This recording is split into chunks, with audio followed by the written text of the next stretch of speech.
Welcome to the GFLOC webinar on using financial education to fight racial inequality.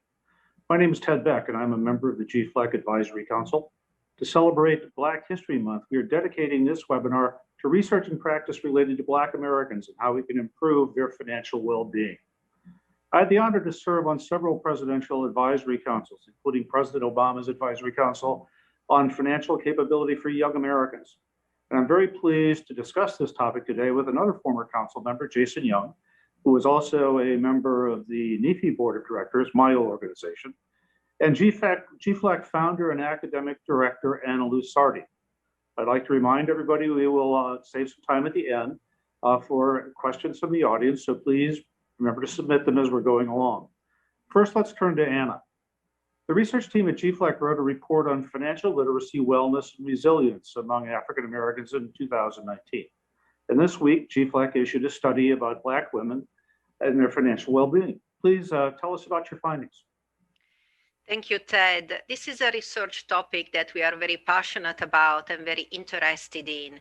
And thanks to the support, for example, of the TIA Institute, last year already, we released a report looking at the well-being and also the kind of financial literacy and measure of resilience, financial fragility among African Americans.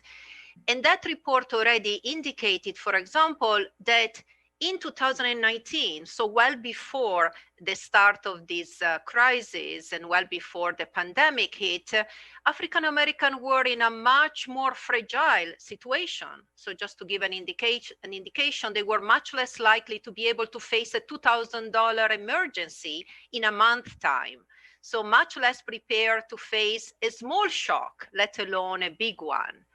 And then when we look at indicators, for example, of knowledge, and in particularly knowledge in 8 important areas of personal finance, yet again, we found that the knowledge was lower in each area, and in particular, areas which are very important in this current time, like risk and risk management, and go-to sources of information. And that report already last year indicated that there was a group among African Americans that was particularly fragile, and that group was women. So yesterday we released another report, this time done in collaboration with a group of researchers, which include Olivia Mitchell and Robert Clark, and a team at GFLAC, where we look specifically at African American women and also at Hispanic women as well. And we again highlight these large differences in financial well-being that exist, for example, when we compare between African American women and white women. And I think 3 findings in particularly stuck with me from that report and also that research paper. So we have a shorter and a longer version on our research. The first is the very, very low level of financial literacy among women. When we look at 3 simple questions or questions looking at the basic financial concepts, for example, knowledge of interest rate and interest compounding, inflation, and risk diversifications, we find that less than 10% of Black women are knowledgeable about these topics. And this level of knowledge is simply too low to be able to navigate the current and complex financial environment, which is certainly not very favorable necessarily to women or to African American women. We also see that women in general, all women, are not offered financial education. They are not exposed to financial education. When we look at all sources of financial education, only 30% of women actually get some financial educations. And when we concentrate on the African Americans, we see that their level of quality, in a sense, or length of financial education is different. So they are less exposed to, for example, 10 hours of more of financial education. And finally, what we see is that there are large differences in financial wellness when we look at across women. Women are very different across different groups, and we need to take those differences into account when we consider financial wellness programs. Differences that refer, for example, to the family structure. If you have children, the type of work we do. And so particularly, I think, Black American women, have a specific need, and we need to take care of those specific need circumstances. So I welcome all of our, for example, participants and the people who are listening to this webinar to look at the research we have issues, and we hope that it can be a way and the first setting the ground so that we can build better programs, in particularly to empower African American women. That's very important information and obviously very concerning results. Jason, what do you think of these findings, and how does it tie into the work you've been doing at Mind Blown Labs? Yeah, so first of all, I think that it is, and I say I'm very, very glad that GFLEC is doing this work. I think you're shedding just important light on a crisis, as you mentioned, Dr. Lusardi, that has been impacting Black Americans for some time and has really only been intensified by this pandemic. I would say that these findings definitely mirror what we've seen in our work at Mind Blown Labs, which is the Financial Wellness Innovation Lab. And I'll explain a little bit more about what that means. We've surveyed thousands of millennials and done hundreds of interviews, many of which have been with Black Americans. And what I've heard again and again, from young Black adults was that they have a very strong desire in general for more financial literacy, and as well as a really, I would say, a significant amount of anxiety about money in general, and a fear that they might be doing the wrong things or making the wrong financial decisions. And in many cases, this is, holding them back from, one, taking action, and in many cases, asking for help. And so I want to be clear, this is not limited to Black people, but given the relatively weaker financial position of many Black Americans and many Black American households, this lack of knowledge and this this inability to engage has an outsized impact on Black Americans and Black communities. So at Mind Blown Labs, we're a financial wellness innovation lab, and our focus is creating digital solutions that connect with people on an emotional level, educate them about money, and ultimately motivate them to save and invest for the future. And to accomplish these goals, we apply proven behavioral principles on behavioral economics, as well as user-centered design and gamification. And the one kind of last thing I want to say is, a crucial part of the work has been meeting users where they are, meeting them in a way that's approachable, easy to understand, and providing them with highly engaging solutions. And a key piece of that has been really representation. So every solution we make, we leverage gamification, and sometimes we're using avatars, sometimes we're actually using characters, and that may seem relatively simplistic, but what it means is that people are able to see themselves in the solutions. And a great impact of gamification is that people can actually play through various financial scenarios, work through different circumstances, and there's a few things that come from that. One, they get to see which things work. They get to see which things do not. Two, with very little risk. Two, though, they also get to see themselves succeeding. And I think that is extremely powerful. And they get to see the impact of them making the right decisions, on their avatar and on themselves. And as we've seen in terms of results, people really react strongly to that. So one thing I want to just point out is that when it comes, one issue that's been really important to me has been investment in the stock market, as an example. The Federal Reserve in 2019 released some data that only about a third of Black households are investing in the stock market directly or indirectly. And, that's a travesty. It, has a huge impact on building wealth. And, and so we've created several solutions that have focused on, addressing that issue, teaching people the basics of investing, why it's important to invest early, why they should look at their 401ks and start investing. And we've seen tremendous results because as people have played it out, we've seen their fear go down, their excitement increase, and their willingness to engage, with reputable financial firms, and more importantly, with their 401ks, go way up. And so people have started to contribute to their 401ks. Some people have started to make their first investments. And, that's been really, really, exciting for us. Well, I think it's great that you're bringing technology to play here. And especially if you think about the last year when many of us have just been locked down, the ability to get on and look and learn something is probably a big plus. So Anna, let's turn to the title of the webinar. In which way can financial education fight racial inequality? Yeah, so, first of all, I'm going to start with this gap, the gap in financial knowledge across, race and ethnicity is just so large.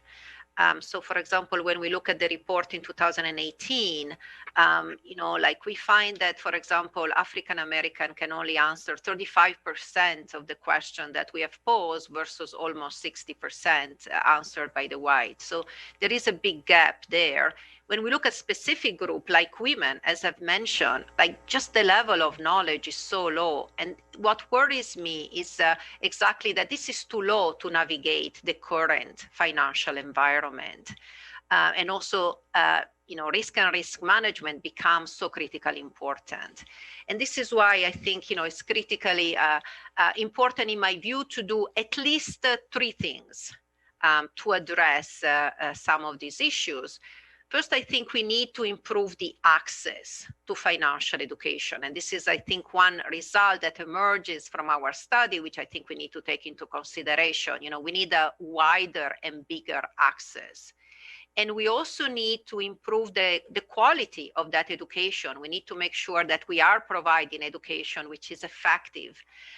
And most importantly, and third, is we need to target that financial education. So I think we really need to move away from the one-size-fits-all financial education that we have been doing so far. And one example, when we look at our data and our research, the one we have issued yesterday, is that, for example, if you want to consider and if you want to do an effective financial education program for African American women, some of the topics that you have to cover, for example, are not just how to build asset, but debt and debt management.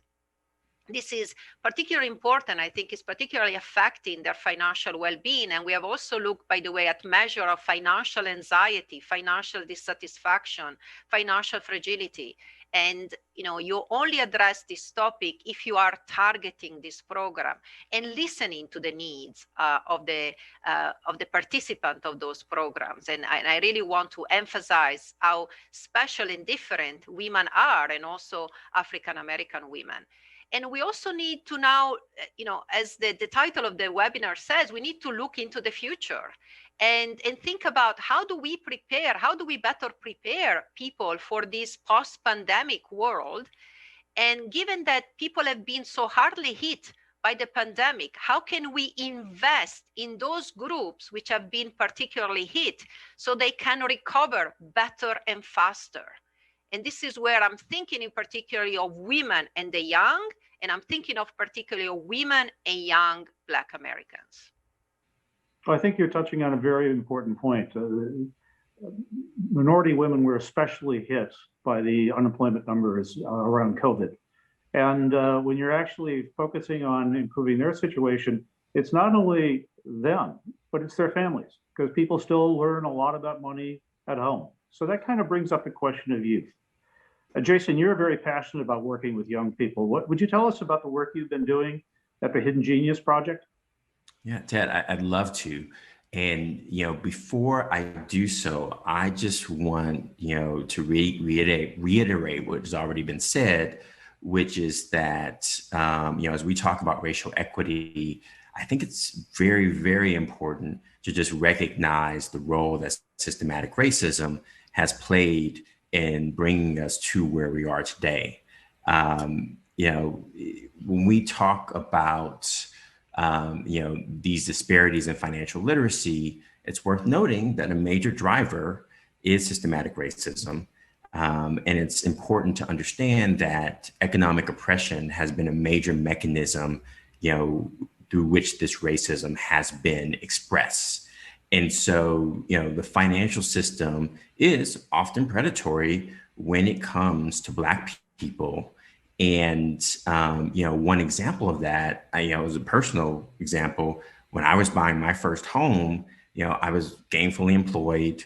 I was working for a major financial institution. I had solid credit.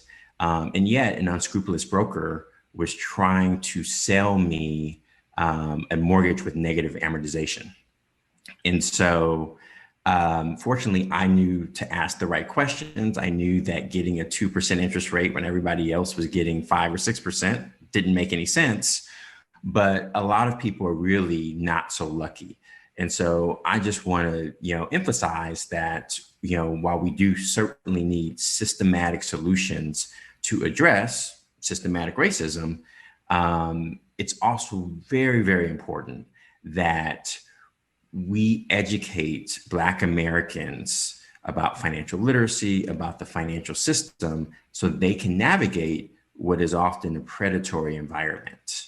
And with that said, like I mentioned, I love to tell you more about the Hidden Genius Project. The Hidden Genius Project is a nonprofit that I had the pleasure of co-founding, and it mentors and trains Black male youth in technology creation, entrepreneurship, and leadership. And the goal, one of the major goals is to create a pathway into the technology industry and into gainful employment for young men who normally, would not have that opportunity. And, it's funny because it's not financial literacy in the traditional sense, but a key thing that the Hidden Genius Project does do is it helps the young men who go through that program to understand the connection between education, skills, and earning potential. And then it gives them access to the networks and the tools that they need to then act on that information and ultimately, either pursue gainful employment or in case of becoming entrepreneurs, actually have the ability to create jobs for themselves and for others. And so I've been, extraordinarily excited to see this, grow. And one of the things I can say is when we started, our first kids were in, I would say, I think 8th grade. And now, our first kids have graduated from college and they're now signing job offers with Microsoft and, places like Google. And it's really powerful because for many of these kids, the technology industry was not even on their radar. And I can say that it's having a real impact. And bringing it back to kind of financial literacy and racial equity, I think it's critically important that we give people the knowledge that they need to be able to navigate the system. I think it's also critically important that we give them the tools and the access so that they can also make more money. Because, let's be real, there's obviously a lot of problems around, people working but not being compensated for that work in a manner that allows them to survive and, to build, the type of lives that they would want. And so I think that all of these things are just really important pieces of the equation when we talk about promoting racial equity. Well, I think you're making some very important points, and that's recognizing some of the problems we've had historically that regretfully continue. And informed consumers are sometimes the best defense against abuse. But also turning it into the Hidden Genius Project or trying to develop young entrepreneurs, I think is great. Is a great concept, and I've seen a little bit about your program, and I think it has really great potential. Anna, you're also passionate about financial education in schools. Does it hold promise? When should it start? And can financial education in schools also help fight this question of racial inequality? Yes, I'm going to start in a sense with all of the data that we have always been looking at. And one consistent finding of every data set that we have looked at when we look at the young is, first of all, the group of people who are financially literate is always very small. And again, too small to think of the challenges that young people face today. And it is always disproportionately, a group which is white, male, from college educated families. And so that's why, the financial education in the school is essential. It allows people who don't get that education, for example, from their home, from their parents, from their peers, from, their friends, they have an opportunity to access that education and that knowledge. And I want to bring in also here the data from the PISA, from the Program for International Student Assessment, which I think provides for us two very important findings. One is that, US teenagers, even though they live in one of the most sophisticated economy and the most advanced financial markets, and where they are going to face issues like, how to finance their education, the cost of educations, well, their financial literacy is not higher than the literacy of other countries. In fact, they are testing and very much in the middle of the pack when compared with other countries. And second, and most importantly, one of the most important determinants of financial literacy, yes, yet again, is the family background. So, we start unequal very early on, in particularly if we don't have that financial education in school. And that's why I think it's very important, and it should start as early as possible. And I want to use again, the experience of Jason. I think, this is not just an anecdote. I think it's just such a great demonstration how, having that education early on can be transformative. And I see this also, by the way, in my students, even though I want to have financial education very, very early on in elementary school, I also think it should continue into college as well. So I teach a personal finance course here at GW. And I have to say, since I've started that course, contrary to other courses I've been teaching, like macro or money and banking, I get all of these thank you notes from my students years later. And they, always said that that course has really changed the course of their lives. And this is, to me, just another reason why financial education is so important. It is transformative. It really changes the life of people. And I want to come back to the example of Jason. Imagine what would have happened to him if he had taken that bad mortgage. And so, I'm happy that not only is a financially literate but savvy person, right, who could, find a way to do well even when faced with these challenges.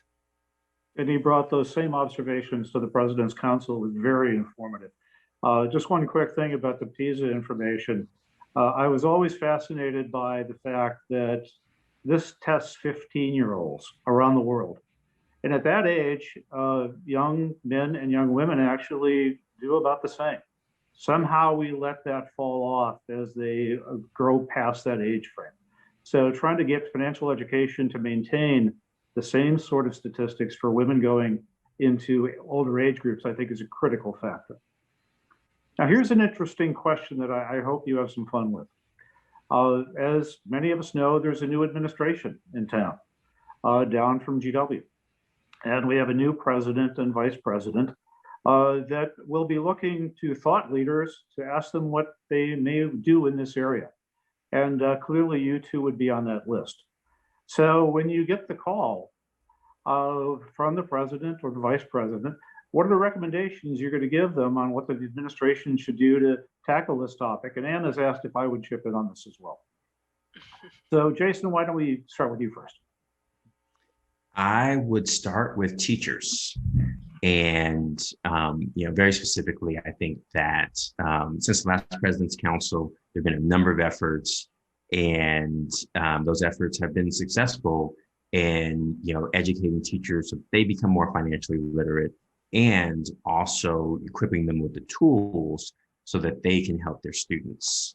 And I would say that what I would love to see is at a national level, making that a priority so that those efforts can be expanded and reach many, many more teachers. And I think it's just, it's a double whammy, because you're helping the teachers themselves, many of whom, per the research, have, expressed, concerns about their own finances. And two, you're helping students, all over the country, hopefully in a more systematic way. Well, I think that's a great point, not only systematic, but measurable. And I think that's key. Anna, what do you think?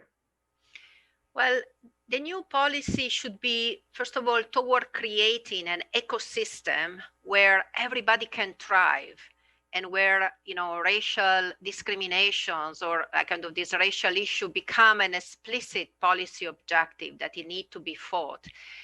That's in a sense also what, we find in our data, that even before the financial crisis, people were in such financial difficulties. And this is when the economy was booming. So we see that when the economy was booming, so many people are left behind. So we need to work toward an ecosystem where when the economy, does well, it should do well for so many families, and in particularly some families, which have suffered for so long and have suffered in particularly in this financial crisis. And I think that financial education is a strategic lever to achieve that policy. We have seen that during the financial crisis of 2007 and 2008, there has been a strong recognition of the importance of financial education, given also the origin of that crisis.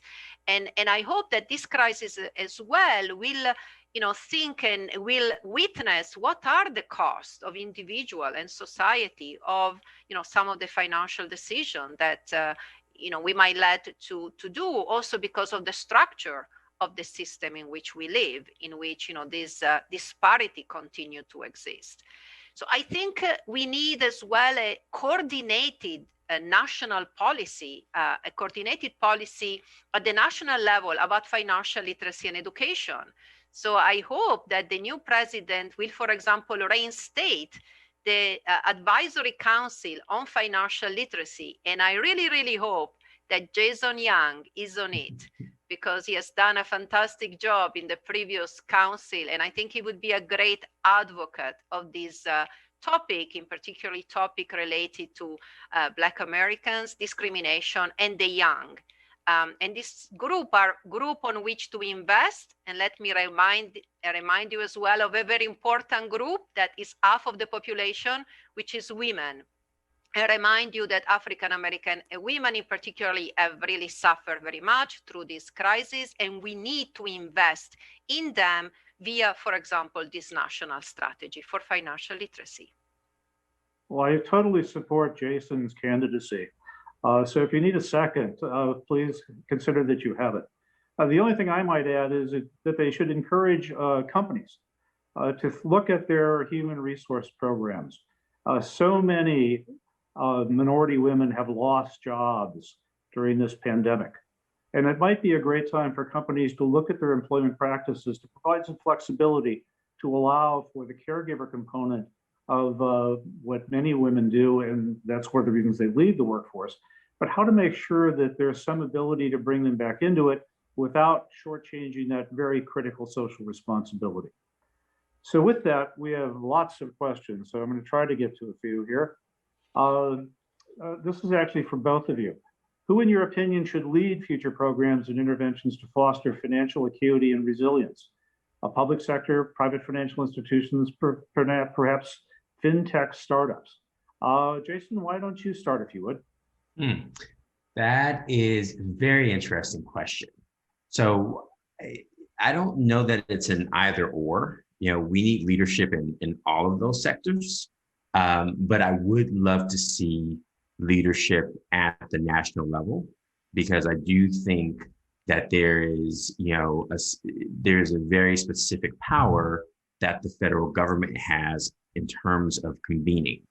And so, yes, the federal government can pass policy that can be very challenging at times, but the ability to bring the public sector and the private sector together is something that the federal government can do in a way that, really no other, kind of organization or entity can do.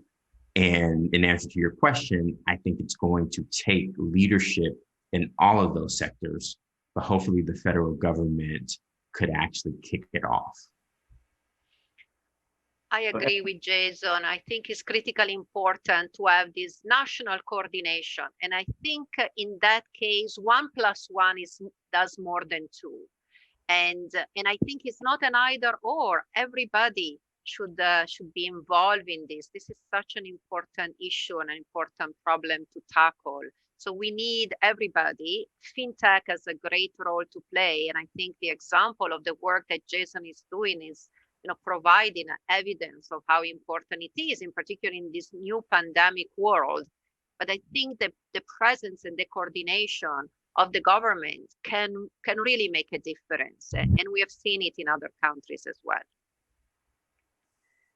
Okay, here's another question. Glad to hear Jason speaking about not just smarter consumers, but more powerful producers and wealth creators. In teaching personal finance, what suggestions would you add to the traditional personal finance curriculum to tap into this mindset and behavioral change? Jason? There's a lot there. So, there's a lot of questions. Yeah. So I think there's a few things. So one is just generally, we do have to look at the type of financial education. The information actually hasn't changed all that much, but how you deliver it and delivering it in a manner that is approachable is so critical. And so I think, first of all, we have to start there.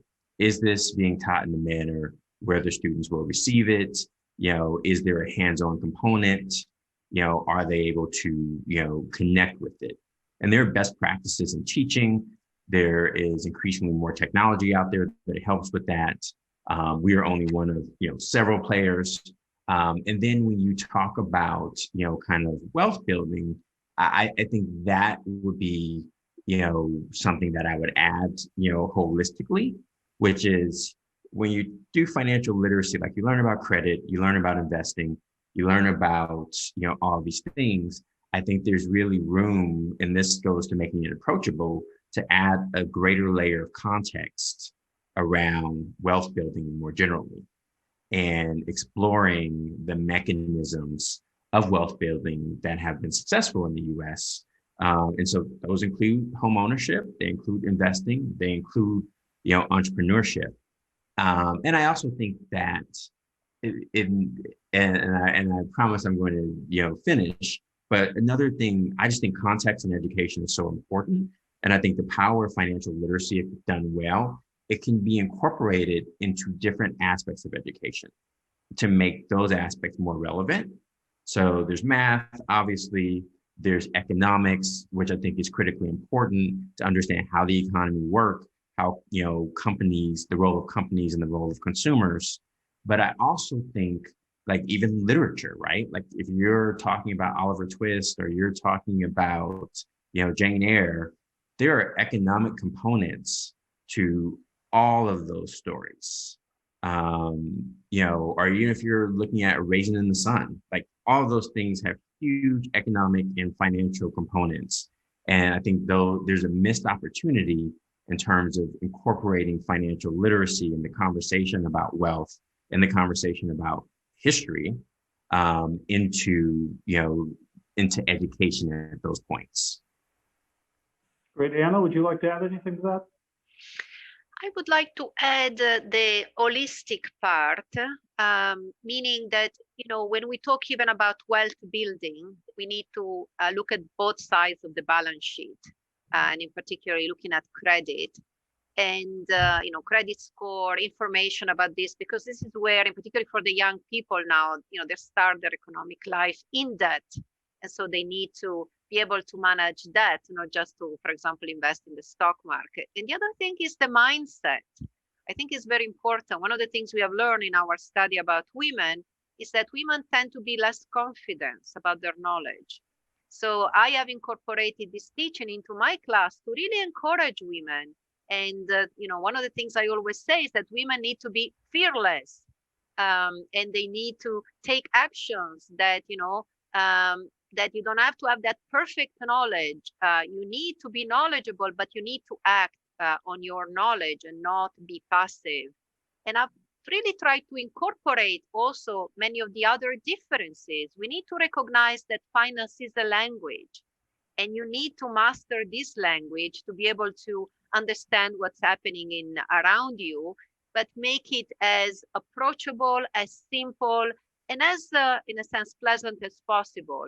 The same way in which we learn a foreign language, they are always hard to learn, but then we have learned and we enjoy so much, be able to speak that language. Very good. I'm combining some questions here that cover the financial service industry. Jason, you talked about some of the predatory practices that have been existing, continue. But what responsibility does the industry itself have to help improve this situation, to have more informed consumers so that they are able to actually maximize their financial lives? Anna, why don't we start with you on that one and then come back to Jason? What should the industry be doing? Yeah, I think too that the industry should take clear actions about simplifying the information, looking at the product that they are offering and targeting them to the need and to the well-being of consumers.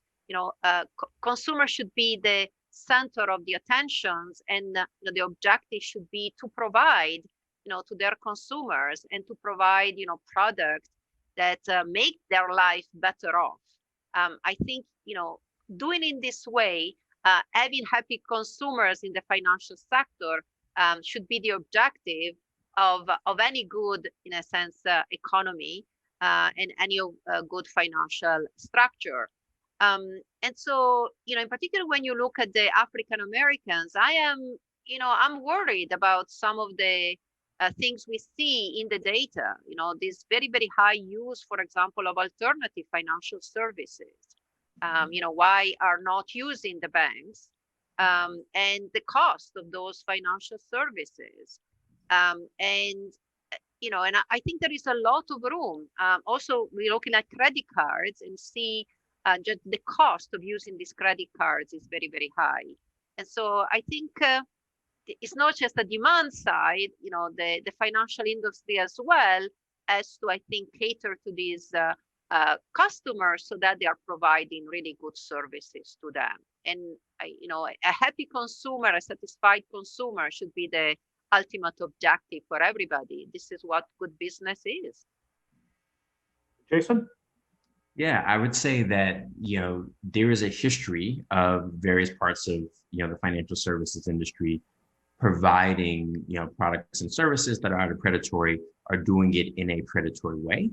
And so I would say that there is really a responsibility and almost a debt owed, in terms of financial services to, go above and beyond to provide products and services that are appropriate and, that help people. And I would argue that they should really, try to position themselves as part of the solution, as opposed to the problem. And I think that, can look many different ways. It starts with the products and services, because I think that is, the greatest area of impact. And I also think that it provides the opportunity for alignment between social responsibility and business models. I would say, secondarily, there's financial education. You do see a lot of financial institutions, providing financial education. In fact, financial institutions may be some of the largest funders of financial education. Unfortunately, in many cases, the financial education that is provided is not always that great. And, it's not always of a high standard.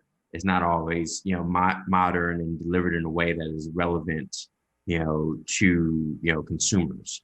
And so I would say that the financial services industry also has a responsibility, if they are going to deliver financial education, to do it well. I very much agree. There's a question here that I find very interesting. Black churches are some of the most influential institutions in Black communities. How can Black churches be leveraged to improve and enhance financial literacy? Anna, could we start with you? Yes, I like these suggestions because like the church is often a place of where the community goes, a place of intellectual kind of where people exchange ideas, a place where people learn and feel comfortable, and I think it might be actually a good place where to do financial educations, because then I think there is potentially a better knowledge of what are the needs of the populations. There is better trust, and an understanding of what are the needs of that specific population.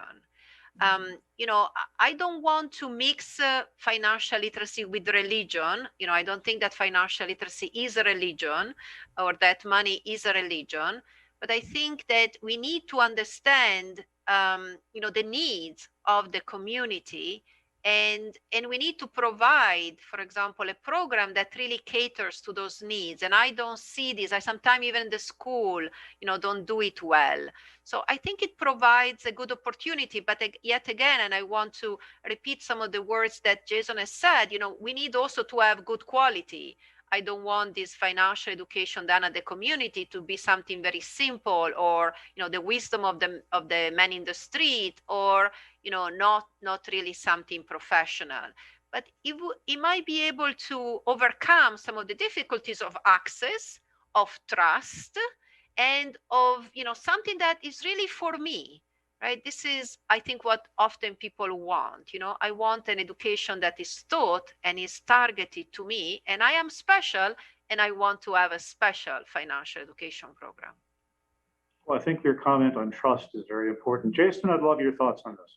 Yeah. So once again, going back to history, I think it's important to understand that Black churches, have, historically been huge proponents of education in general. And so I think that there's a real opportunity here, and potentially some really, really great alignment. I would say that, you mentioned trust, the fact that Black churches are often, embedded in the communities which they serve, and thus already have those relationships, huge benefit.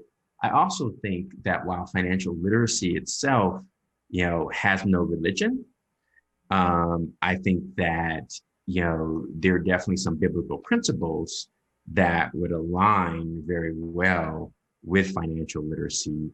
And I think that goes to, how do you make it relevant for the target audience? And if you have a target audience that is indeed, religious, being able to relate financial concepts, in a way that, are aligned with them, would be really, really helpful. And so, yeah, I think there's a real opportunity in terms of Black churches. I think that I would love to see a more kind of systematic approach. I know some churches do it, many churches don't. I think there's an opportunity to make sure that the training is available for, those within the church who would be delivering, that education, to ensure that it is indeed, high quality education. So yes, I think Black churches would be awesome. And I also think that it would probably take some effort, to reach, a large number of Black churches to really have, scalable impact. But I think that effort could very well be worthwhile. I very much agree. And I would only add that historically, Black colleges and universities have done some very creative programs, not only to educate their students, but in outreach into the community. So it's another resource that could be tapped into. Regretfully, we have come to the end of our time. So I'd like to thank Anna and Jason for what I think is a very informative and important session that we've been able to enjoy today. As Anna mentioned, all of the research we've discussed or referenced is on the GFLEC website. So if you're looking for more information, that's a great place to go.